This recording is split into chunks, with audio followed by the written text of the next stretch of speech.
All right. Good evening, everybody. Thanks for coming to the September edition of Poetry at the Point. My name is Kenneth. I use he, him pronouns. I'm the curator and host of this here reading series. I'm really excited to bring you the poetry of Jane Ellen Ibur, Maria Balogh, and Alex Balogh. Before we get started, a few of the usual announcements. We have shifted our guidelines to make masking encouraged but not required. If you want one, there are several right up near the door, so please do grab one. Shout outs as always to the members of the St. Louis Poetry Center. You yourself can become a member at our website. That's stlouispoetrycenter.org. Shout out to the Missouri Arts Council who makes this series and other wonderful things possible each year. To the Focal Point for always hosting us with this lovely space and equipment, etc. Quick housekeeping for those of us who are physically here in the Focal Point. Restrooms are out this door and to the left. And you are welcome to also go next door to Casa Maya and support a local business. Grab a drink, bring it in here, and just take it back when you're done. They are very cool with that. We also have books for sale in the back by Janie, and I don't recall if we have any of the other poets have books this evening, but if so, those are available in the back afterwards, so definitely check that out. Also, a big hello to the folks checking this out online, whether on Facebook Live or other vehicles. Pretty please comment, pretty please share the link, and if you're interested and you have questions for the poets, if we have time, usually we don't, but if we have time for a question and answer afterwards, I'd love to pull some questions from folks who are watching this via the internet, so please do post. And if you're viewing this online after September 27th, 2022, we're also very glad that you're here.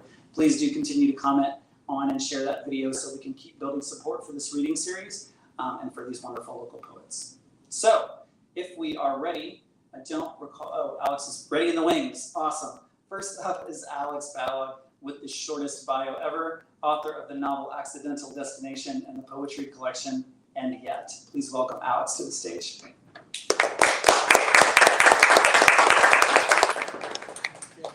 Hello, everybody.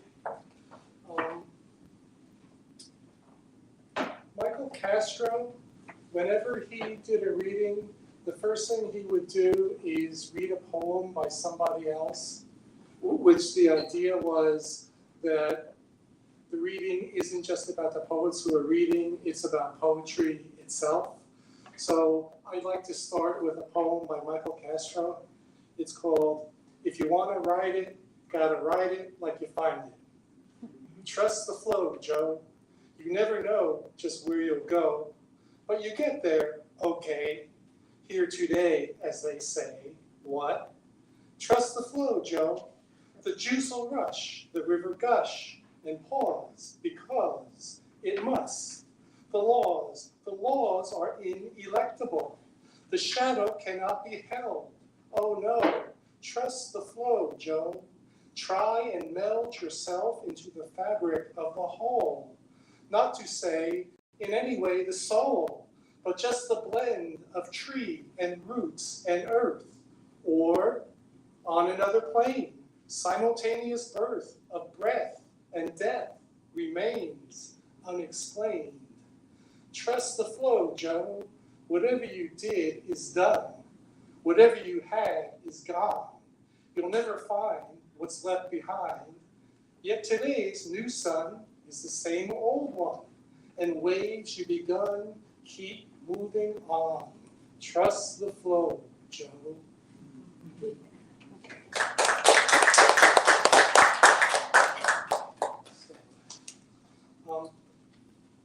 I'm very sensitive to place, to where I live. I consider myself a poet of place, and I like to start out by reading two poems set in St. Louis. This is called Cracker Barrel Store number 546, Ferguson, Missouri, August 2014. And remember, that was the time when it was very bad. Okay. Faux country store, nestled around Home Depot, Steak and Shake, and I-270 freeway ramps, rocking chairs vacant, amidst oversized checkerboards, digitized hoedowns piped onto a ghostly front porch, enter and exit through gift shop, a childhood fantasy of silly putty, Jaws harps, Raggedy Anns and Andys, Lincoln Logs, Gumbies, Dodge City cat guns, Tinker Toys, penny candy, now backed by the decade, Nick Nips, candy buttons, Yankee candles, erector sets, American flag posted in front of stone fireplace, logs smolder under hanging kettle, mounted buckheads, fish, fiddles, and snowshoes, empty kerosene hurricane lamp on each table. Menus tap Grandpa's country fried breakfast, smokehouse breakfast, and old-time breakfast, and remind us that year-round, of course this time of year, just relaxing in a comfortable rocker on our front porch is a pretty nice way to pass the time. As servers, managers, cashiers, almost all women of color, labor perfunctorily in this Americana gone wild, in this retrofit holler contrived to capture the almighty dollar, as decked out African Americans fresh from church dine amongst good old boys in hunting jackets and camo hats? Is this merely a rest stop on our journey through these disunited states of America? A temporary refuge? A universe with no parallels?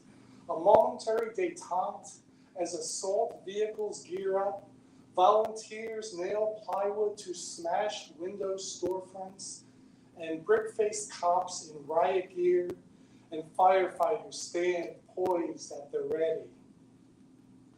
Checks barcoded, folded lengthwise, time date stamped, 257999 Sherry B reminds us, gratuity not included.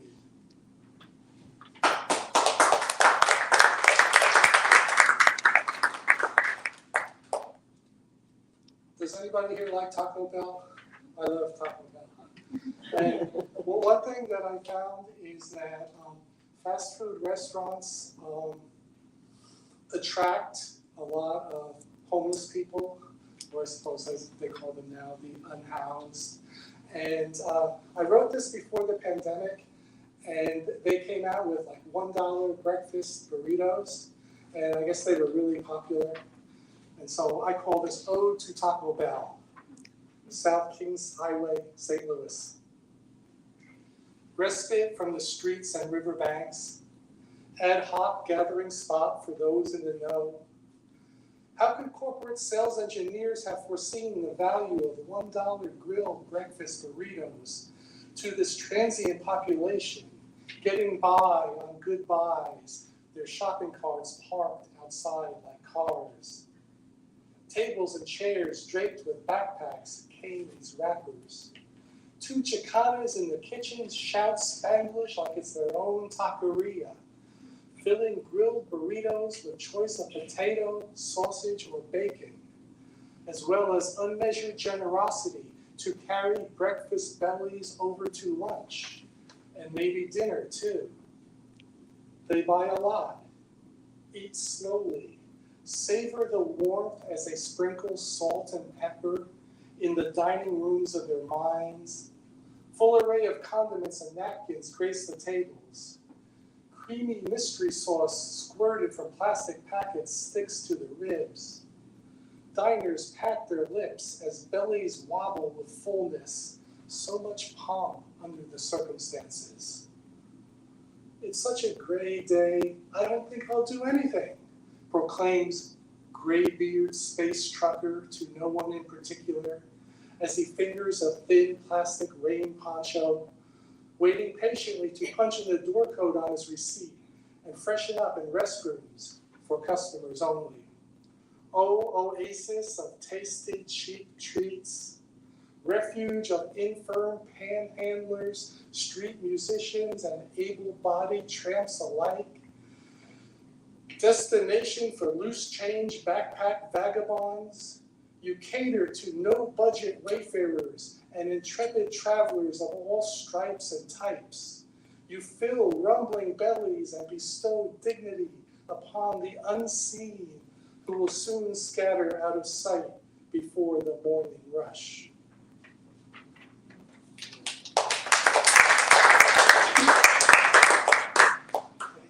And now I'm going to change the place to Kentucky. And I wrote this just before the pandemic. Sounds like one of the poems that I wrote. Because I suppose to be a poet of place, you have to be in the place.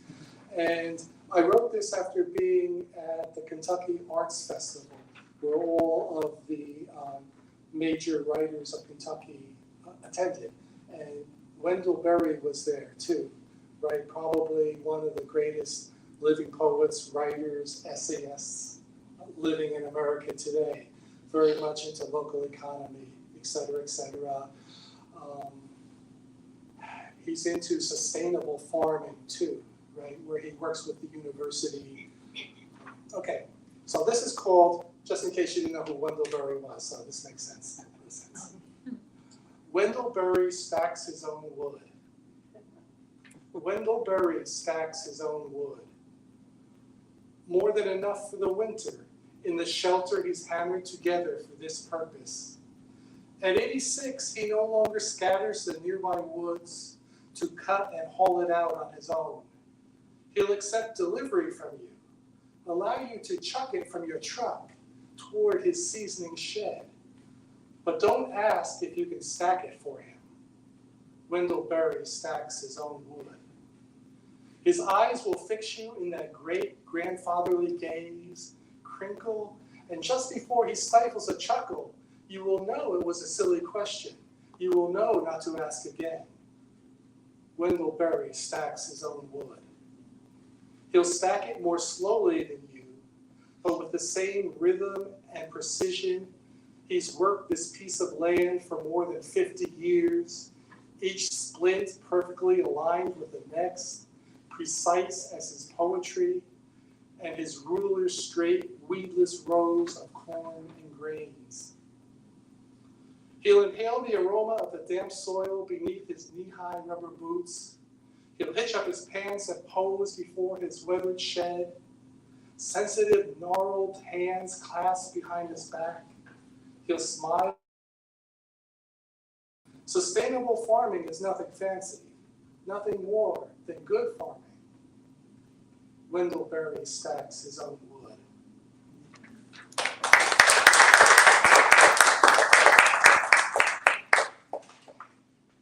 Probably just a couple more.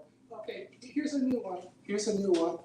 Hello, testing. I haven't read this before, so you're my guinea pigs here. This is called The Stars Over Kentucky. And again, I was staying out in rural Kentucky, Newcastle, Kentucky, and I wrote this poem. The stars over Kentucky shine on the entrenched acres of tobacco, as well as the freshly cultivated hypothesis of hemp, rotating into the region's current cash crop, rooting for sustainability, digging deep into the rich soil. The stars over Kentucky shine on the stacked firewood still dripping fresh resin. They cast their light upon the crumbling coop, paint peeling while hens and chickens nestle on their roost, and complacent hogs recline on wood chips and straw, oblivious to the myriad eyes of heaven. The stars over Kentucky shine on above this blue moon on the bluegrass, returning slowly to invisibility, unmindful of the morning's blinding blaze that obscures their shimmering canopy.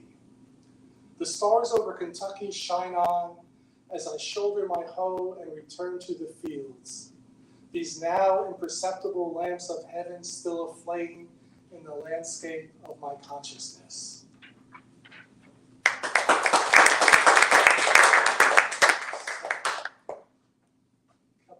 Couple more short ones on just the opening act here. Here's an experience at the Vietnam Wall, right? I mean, I don't know if you're familiar with that, the Vietnam Memorial, but it's marble and it's shiny marble, and all of the names of the dead soldiers from Vietnam are carved into it. And when you look into the wall, you can see your reflection, and it's very eerie. And so this is called Up Against the Wall. I stand erect before the black marble. The glare burns, my eyelids swell, and I'm back wielding a machete, slashing a path to nowhere. A rifle shot punctures the glistening air. Clutching my carbine, I kneel beside a fellow draftee. My reflected face lined and scarred as I trace your name carved into the cold stone.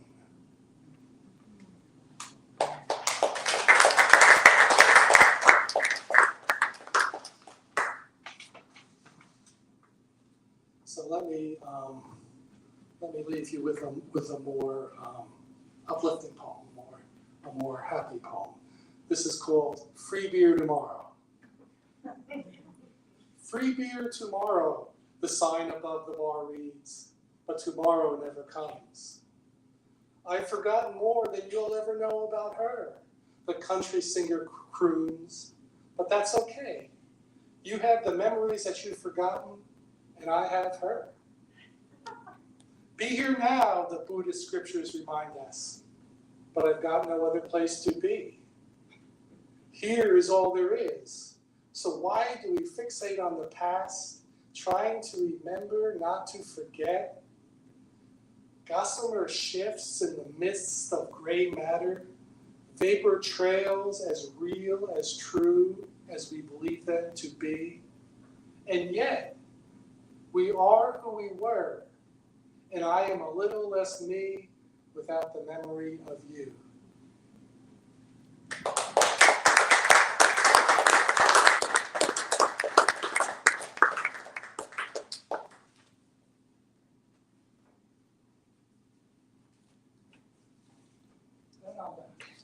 Yeah, I wish I had a brief haiku or something while I was getting up here. That would have been a perfect opportunity for a joke. Thank you very much, Alex. We're gonna have to swap rural Kentucky landscape poems at some point. A few myself. Love it. Thank you for that. Next up is Maria T. Balogh, a multilingual bicultural poet, fiction writer, performing Caribbean folkloric dancer, and educator. She has a book of poetry in Spanish by, I'm going to do my best, Ediciones Torremosas, a Spanish publisher, and a collection of poetry and fiction in English by Cool Way Press. Her fiction and poetry have been published in several different journals from the USA and South America. She has been all over and done just about everything, including building rural aqueducts while in the Peace Corps. She now teaches Spanish, specializing in Latin American literature and culture, and creative writing at the University of Missouri, St. Louis. Please welcome Maria. Thank you, Kenneth.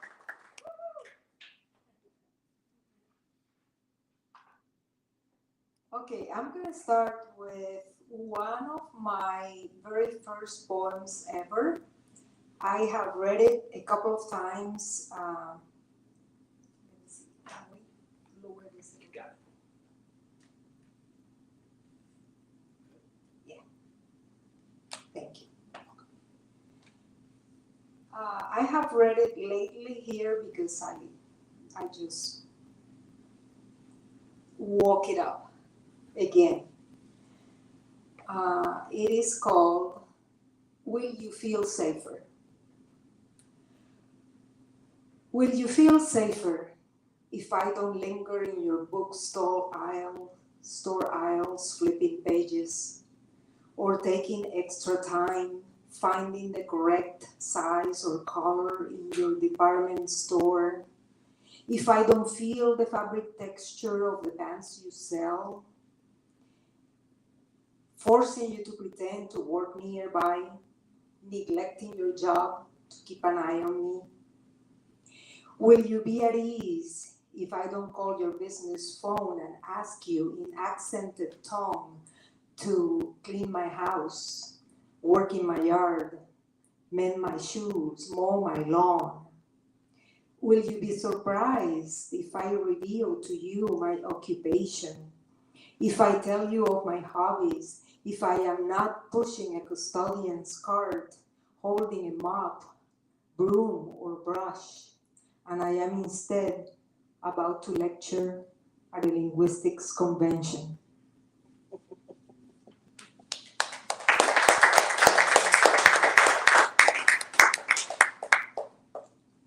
Now, I have been working with Janie at a Tuesday workshop that we have weekly, and she has brought out all of these origin poems from me. So one of the latest one is called From Sun and Coconuts. I come from warm sands on a moonlit midnight, dancers and musicians taking over the night with drums, maracas, flutes to play and dance till dawn. I come from the unavoidable street vendors advertising their goods in competition. Good humored yelling matches, more entertainment than nuisance. I come from the spoken honesty of people who call things by their names without fear of offending, because, let's face it, no one does if they know their truth. I come from the scent of deep fryers, the stench of stagnant flooded ditches, as well as the aroma of clean clothes swaying in the breeze on a courtyard line, trying to hide from the imminent storm threatening above sporadic gray clouds. I come from tropical rains that invite children outdoors rather than trap them indoors, forgetting digital devices to go splash, jump, and kick balls. I come from grandparents, great aunts, cousins, nieces, nephews, uncles, cohabiting in harmony, mostly, but if not, moving on, because that's life. I come from sipping Coco Loco by the seaside, day or evening, with a plate of fish and patacones over coconut rice and avocado slice.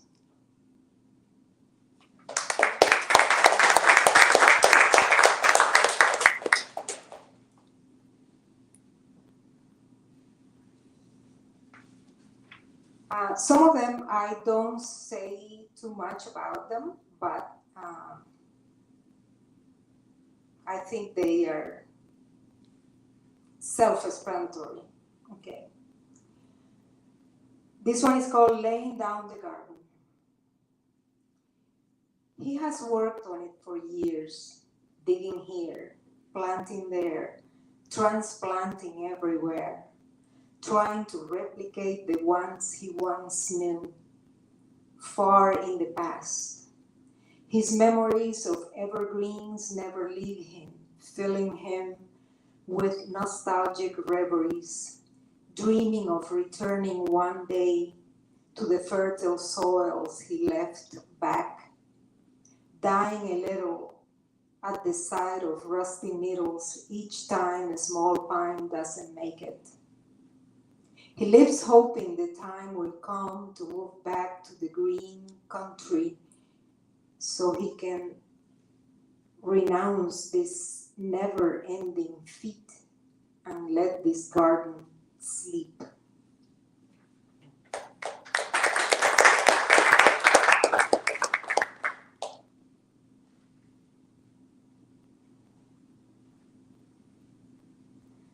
This one is just like a metaphor that can be taken any way that you wish to take it. It is called Cold, I Come For You. Cold, I come for you.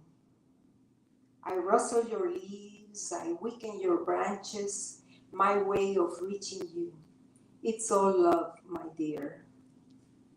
I must come to you now, For this is when you are most vulnerable, pliable, still warm, still relaxed.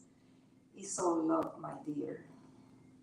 Cold, I come to remind you, to ground you, to plant you on Mother Earth, where you belong. Do not forget, it's all love, my dear. I know I frighten you. You curse me. You try to shield yourself from me, but you cannot hide. It's all love, my dear.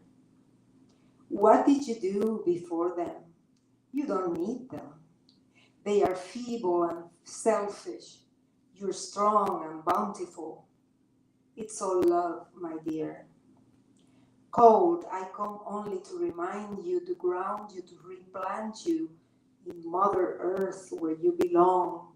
You will survive. They will not. It's all love, my dear.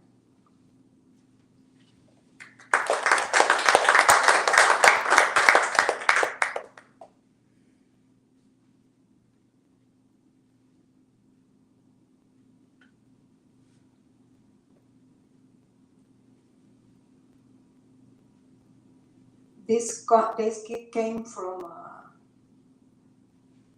prompt, an exercise that only had one word. And this is just what it came. I am not going to explain it either. Born of fire. She rose from ashes. After all thought, fire had consumed her entire essence. She awoke nude, covered in dust, but more alive she never felt. She tried cleaning the gray powder that clung to her like spring pollen, but to no avail. The fire won, the battle within, the ashes strong. She then flew high, wings spread, to never return.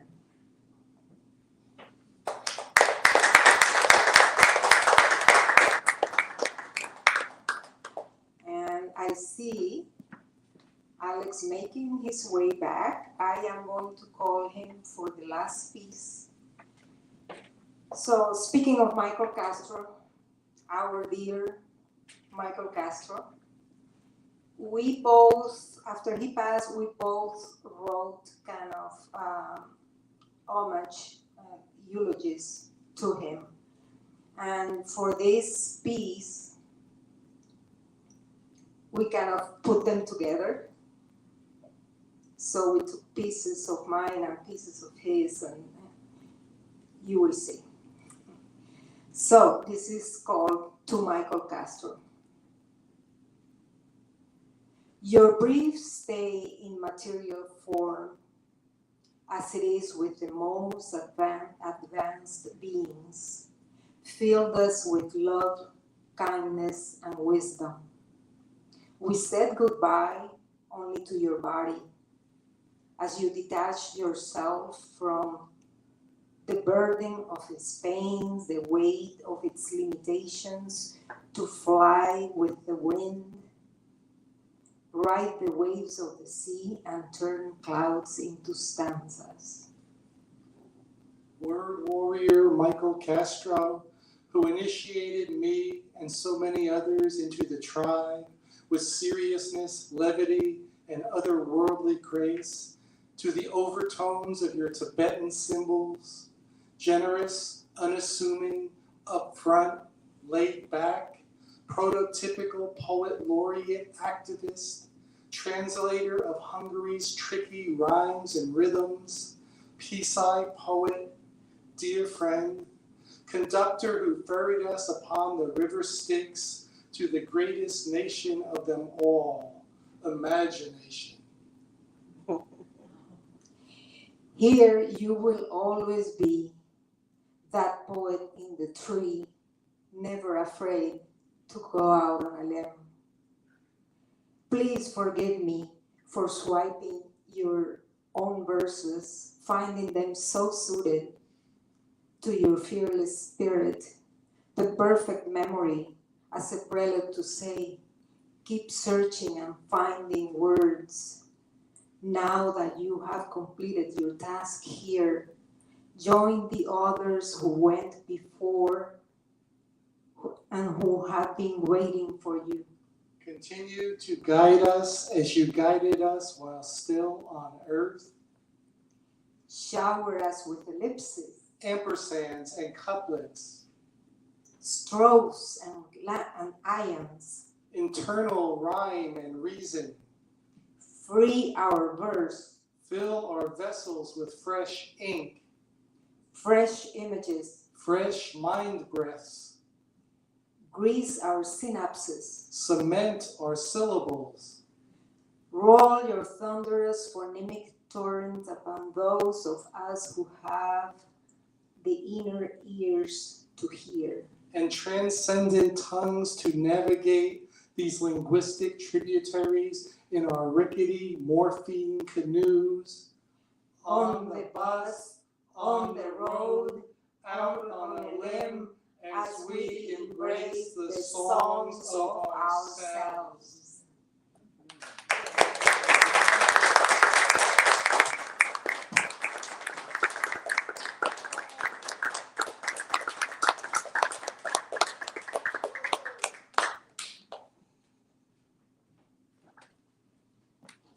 That was amazing.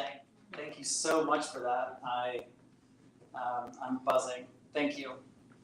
Our final poet for the evening is Jane Ellen Ibur, Poet Laureate of St. Louis, Missouri, which by the way, I found out today is a lifetime appointment. Pretty sweet gig. An established arts educator, received a Visionary Award for Outstanding Arts Educator, recognized as a warrior poet from Word in Motion, 2 awards from the Missouri Scholars Academy, a World of Difference Award from the Anti-Defamation League, honored with an Author Recognition Award by the Missouri Center for the Book. She is published in literary journals and anthologies, garnering additional awards. She's the author of Both Wings Flappin', Still Not Flyin', and The Little Mrs. MRS marked out. You'll see it. Google it. Both published by Penultimate Press. For further details, please visit Ibur's Wikipedia page. So now I welcome to the official St. Louis Poet Laureate desk, Jane Ellen Ibur.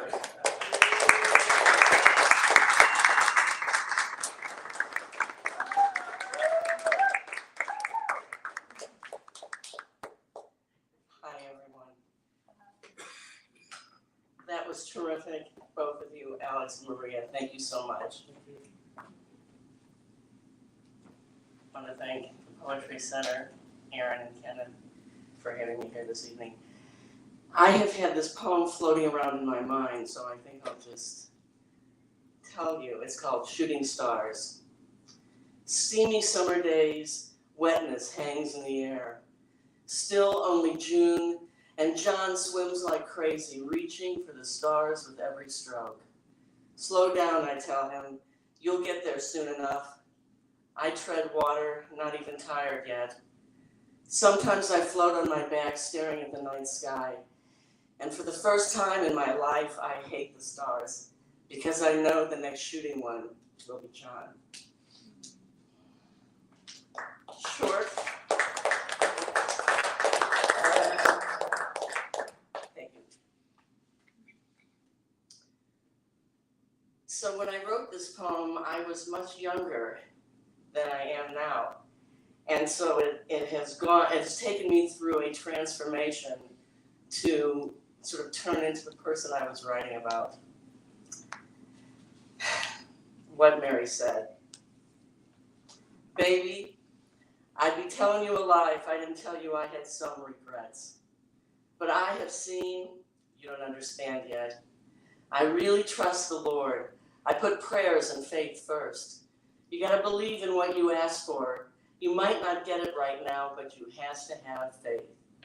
I can get stirred up so bad until I get to my Bible and I read the 37th Psalm all the way through.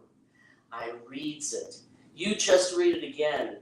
You'll understand what it's telling you to do. We're all gonna have those kinds of days. We can't make it and have no trials or tribulations at all. I get up in the morning, I can't stoop down. I can't do this and I can't do the other, And I sits there on that bed and I boo-hoos. I cries. Water just runs down. And then I says, well, Lord, I'm just grateful I can do what I am doing. Because it's really hard when you used to could do something and now you can't do and you wants to. You got to thank the Lord for what you have. He didn't promise you every day it's going to be sunshine, because some days it's going to rain.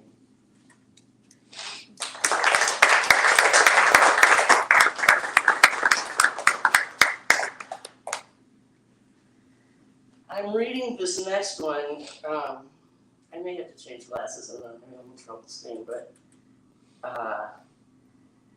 this poem was a turning point in my life. It changed everything. I was working at Left Bank in a card shop by myself. I was listening to Rimsky-Korsakov's Scheherazade, and this poem came out, and it blew my mind.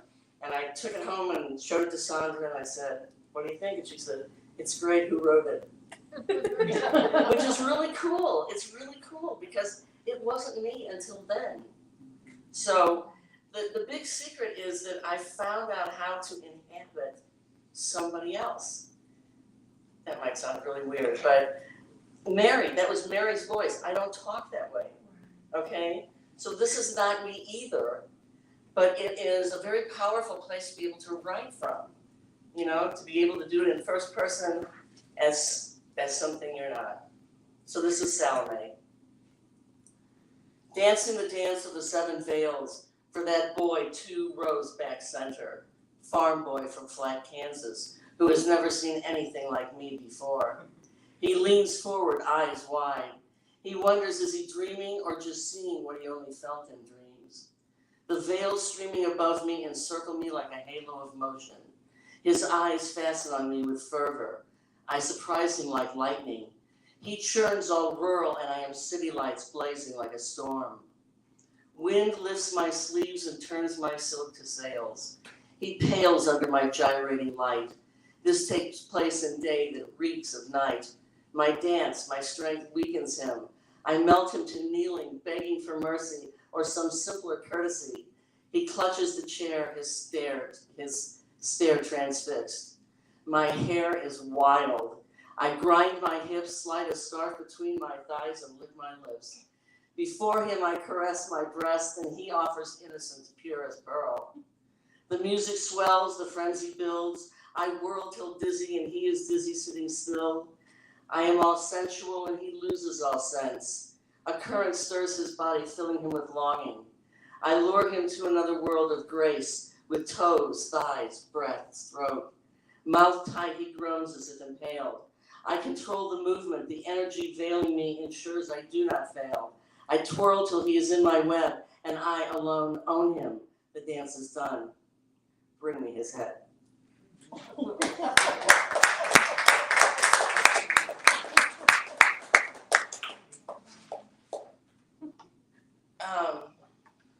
on one second.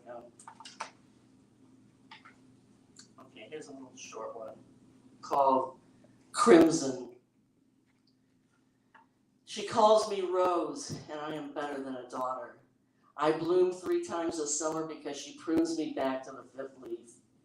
I reward her adoration with thorns so brutal they send her racing down the road to Mercy Emergency Room. She pulls out pictures of me at bridge when others coo over their kids. I'm 6 feet tall, a queen's robe around the shoulders of the pool fence, my petals velveting the water, clogging the filter, causing Dad to sneeze, his eyes to weep. I am her pride and joy, her crimson glory. Once I pushed her too far, infected her hand good. She showered me with poison, but like a child out of spite, I survived. Okay.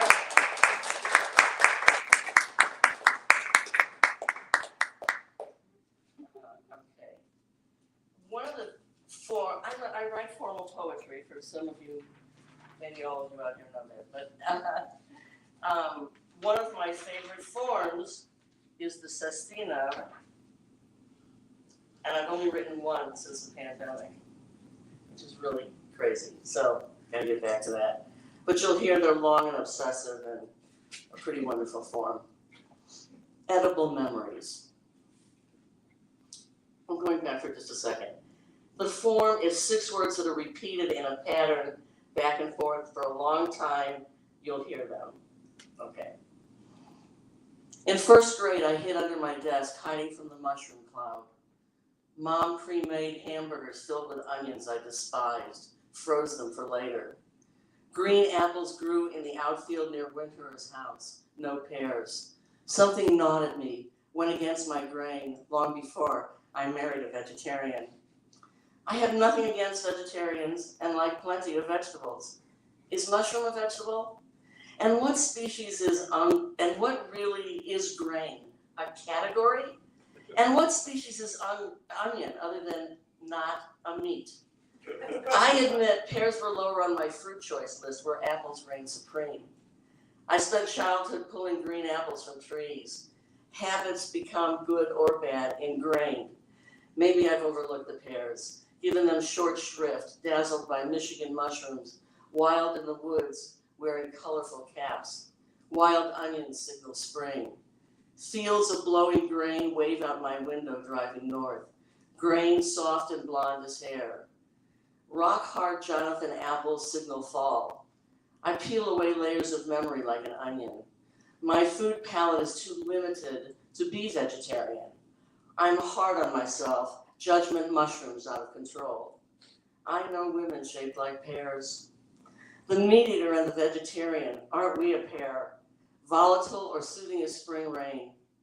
I bet there's some recipe mixing mushrooms with sliced cooked peeled apples. I'm too lazy to be a vegetarian. I hate the smell of raw or cooked onions, though I make one exception. I caramelize onions to cook brisket. The combined flavors pair up for a rich, non-vegetarian meal I cook each decade. I prefer grain, a sandwich, or easier, peanut butter on an apple. I have no clue how to interact onions with grain, so I don a pair of surgical gloves and slice like apples. Vegetarians make me feel guilty, so I hide in the dark, a morel mushroom.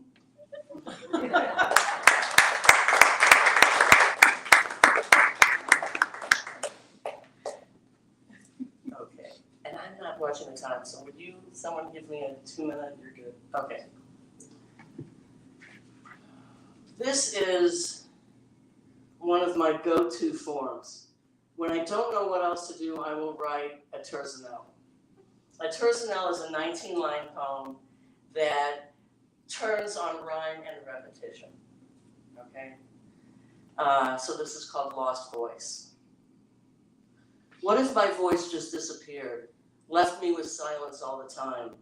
What if some lawmaker interfered?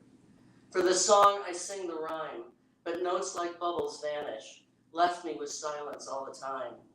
I know how it feels to just be banished, acting like I'm totally annulled, but notes like bubbles vanish. I must feel really pulled. This or that is my decision, acting like I'm totally annulled. Sharp words cut and incision. Rip me open until I bleed. This or that is my decision. With a voice, I can succeed. Rip me open until I bleed. What if my voice just disappeared? What if anyone interferes?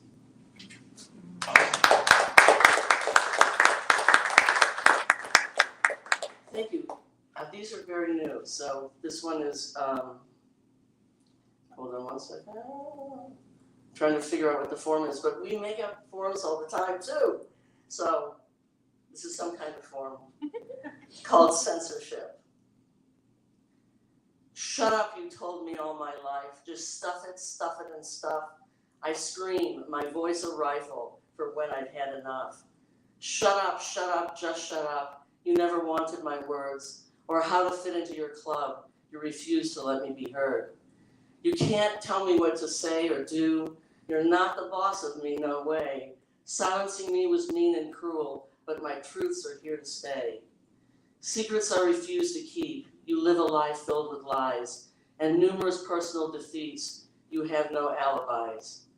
Cannot stand your foot on my neck. I'll read and speak on every corner. The very least I demand respect. Openness I will foster. You disowned me, did it twice, thought that I would just keep quiet. Let me give you some free advice. Writing poems can cause a riot. It took so long to learn to speak. You won't silence me, I'm adamant. The old ways I will not repeat. I tell the truth, but tell it slant.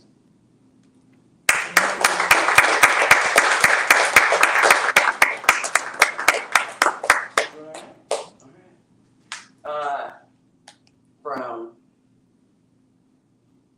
My brown friends are treated like less, pushed to the end of the line. At the bottom of the list they're confined. Back to the 60s drifts my mind. Racism is such a mess. My brown friends treated like less while I step through open doors, still wide like they were before. Hatred cannot be ignored. It's been easier for me, I confess. My brown friends still treated like less. They grow the fruit but eat the rind, and by their skin they're still defined. At the least it's so unkind.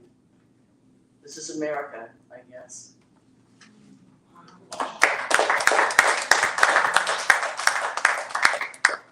Thank you. Hibiscus.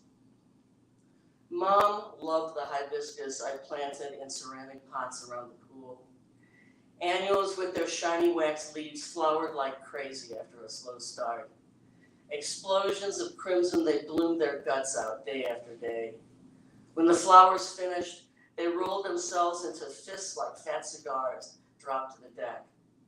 She watered daily, twice most days, shoving the hose through the chain links, limping and cursing, slamming water into the soil with such force the black dirt dove over the sides, fearing for its life, and swam away on the sidewalk. How she loved those blooms. How she hated their need.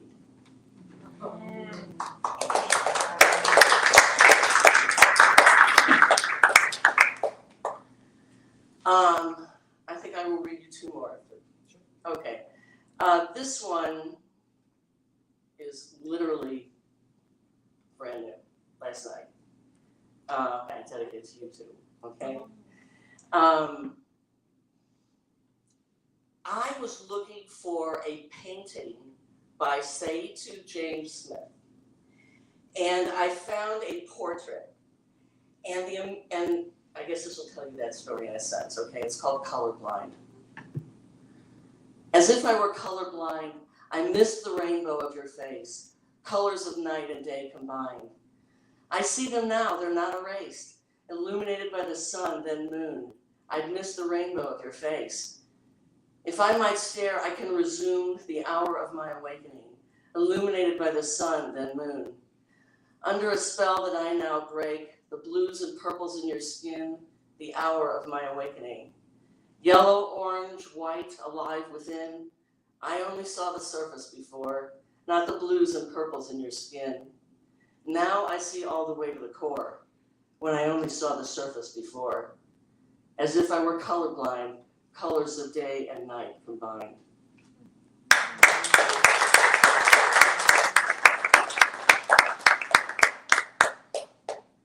Okay, I think I'll read this one for the last one, and thank you all again. It's called Splinter. A splinter settled in my palm, the meaty mound below my thumb. Lucky, it's my left hand. I tap the needle, a conductor's baton, master splinter remover. I learned this watching my father, how to pare away the top skin, pin tilted sideways, working in a circle, then easily brushing the wood out, no tweezers, no hurt.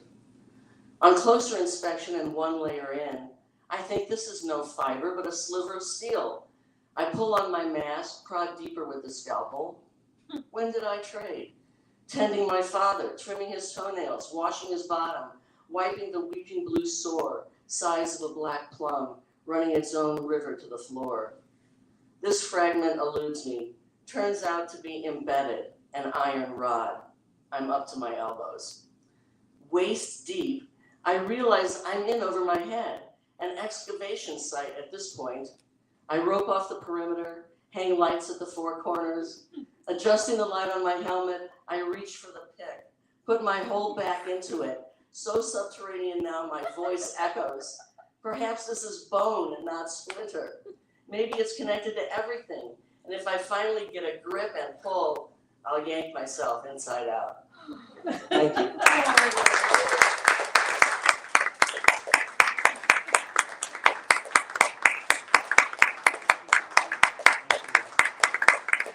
So Alex and Maria are amenable to it. Janie, if you want to stick around, we have maybe like 10 minutes or so for just a few questions. And while we are getting ourselves organized up here, I'm going to see if any of you have any questions that are.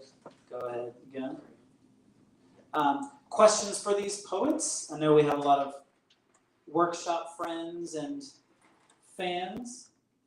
So if you have any questions, please shoot. So I want to ask Janie, do you still write a poem every day? I do, and I meant to read all of them tonight. I'm at 3,889. I forgot, I'm so sorry. But yes, I will be writing about this when I leave. So I want to start just by, I know it almost feels like a trite question by this point, but the pandemic comes up a lot, right? It came up when we were having a meal together beforehand. So I'm just curious as to how the pandemic has impacted your work, whether that's your process, whether that's what inputs you've received, whether that's the content of the work. I'm just curious as to how your work and the way that you work looks different now than it did March of 2020. Anybody feel like kind of taking a start with that? Everybody's looking at you, so I'm going to hand it to you. Well, I can say, I mean, I tend to be a recluse and a hermit anyway. So I embraced the pandemic, but I couldn't go out to poetry readings because there weren't any, or gatherings of writers, or go to the places where the poems are, right? I mean, if you're going to write about a clear cut, you have to see a clear cut. You have to smell the clear cut. You have to walk around the clear cut, right? So during the pandemic, before we had the vaccines, I wrote a lot of poems on my front porch. That was my place. I wrote about what I saw from my porch. I didn't read any today. I wish that I had read at least one. Well, for me, it was the discovery of the Zoom workshops. And during the pandemic, we started meeting with Janie in the Tuesday workshops. So that kind of forced me to write at least once a week. I was writing, and what it was also curious, just like Alex was saying, that you have to experience it. I wasn't experiencing it, but I used a lot of memory to write the poetry during that time. And I think a different type of poem came out of it. I saw that in Maria's poetry, a different type of inspiration yielding a different type of poem.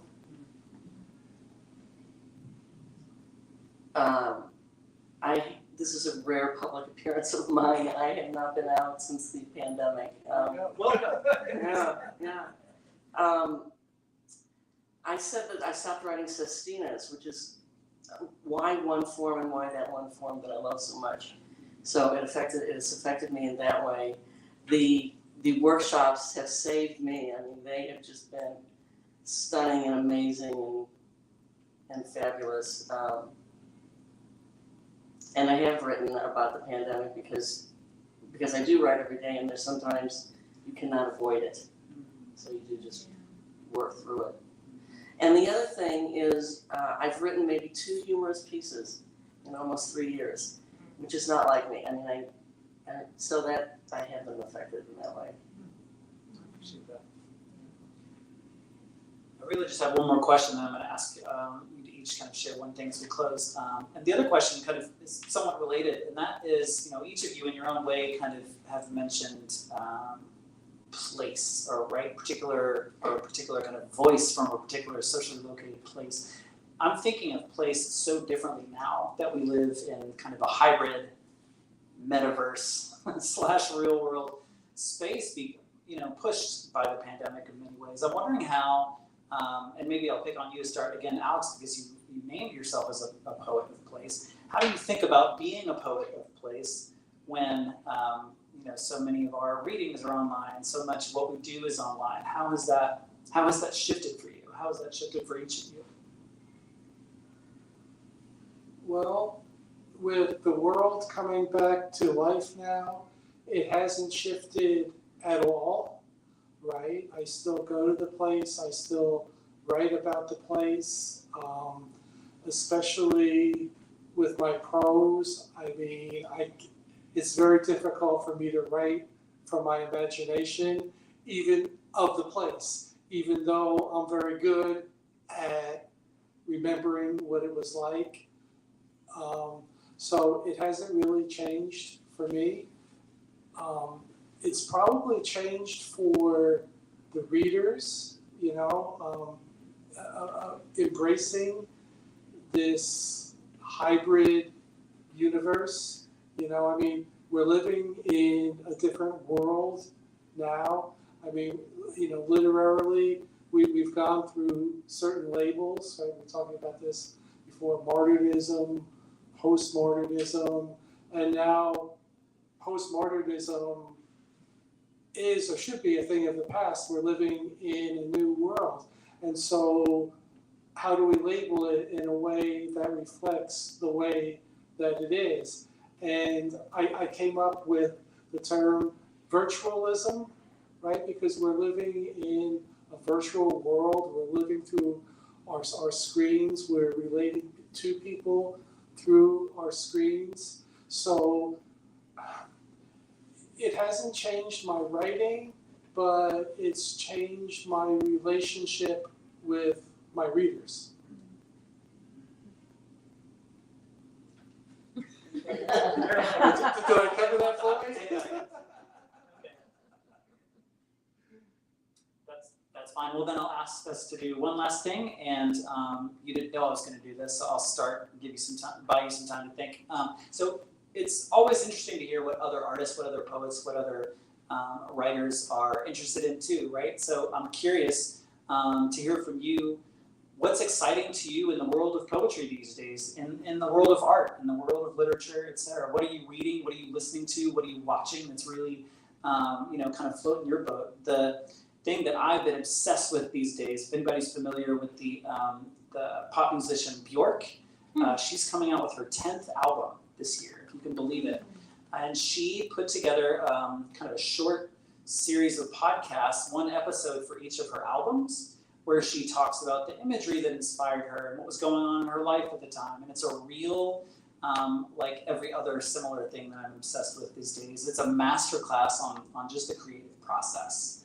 I'm completely blanking on the name of I want to say it's called Sonic something. Google Bjork podcast, y'all. It'll come up. The Google is your friend. Anyway, so what's exciting to you these days in the world of literature and art? I don't know how to answer that because it hasn't really changed. I don't think I have discovered many new things. I'm happy to share, like in the poetry workshops, to share, each other's poetry. But I'm always following the same kind of people as Pablo Neruda and Michael Castro and, all the people that I have always followed. I don't think that there's anything really new that I could talk about. Now, Alex, as a musician, may have a different.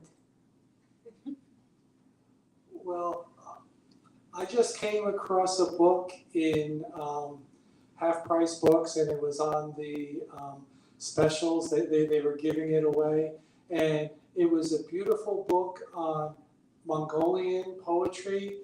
I think it was put out by the whoever does the cultural and artistic stuff for Mongolia did a whole historical, book of Mongolian poetry. And when I'm reading it, I'm really, really seeing poetry in a way that I don't see it when I read English language poets or Latin American poets, translated.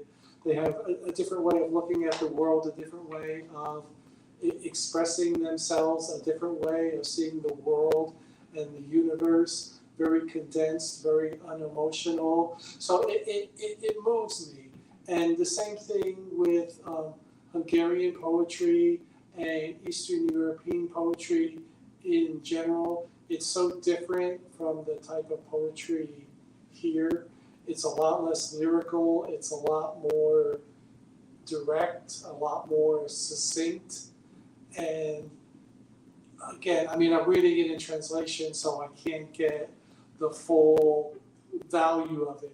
Especially with Hungarian poetry, that you have to give up either rhyme or meter or rhythm or something. You can't have it all.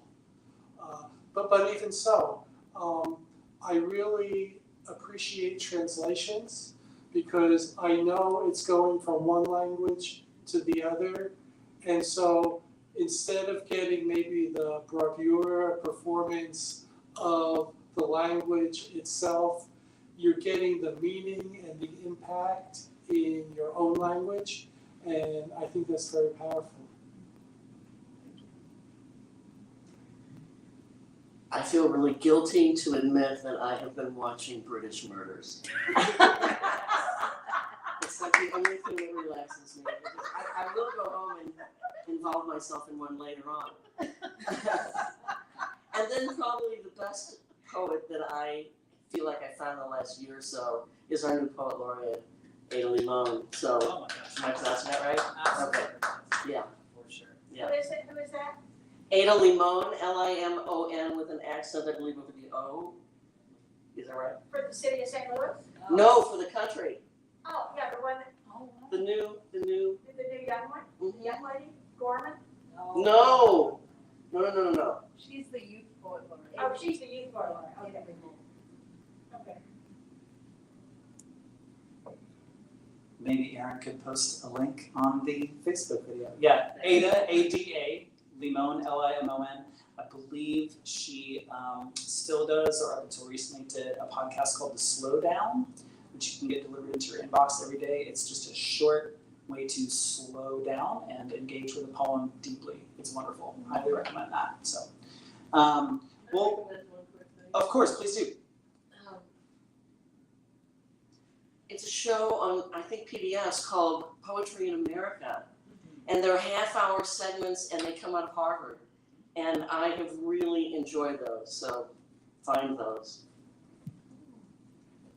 I second that. Found some of that on PBS. Highly recommend. Well, first of all, please help me show some appreciation for these poets. Sorry for those of you who have folks who know each other and like each other and work together. It's just kind of a special vibe that you can't manufacture. So I appreciate you all. Our next reading is going to be on October 25th. Our readers are going to be Katarina Canyon, Catherine Mitchell, and Jennifer Goldring. Just a reminder, you'll be able to view tonight's reading on Facebook after tonight. So a huge thank you to those checking this out in the future after September 27th. Thanks again to the poets for sharing your work with us. Huge thanks as always to Aaron Quick, our Wizard of Oz, pulling all of the levers behind the curtain and doing a lot of the heavy lifting for this series. So thank you, Aaron. Thanks to all of you for showing up in person here at the Focal Point or on down the road on the internets. And I hope to see you next month. Good night and take care of each other.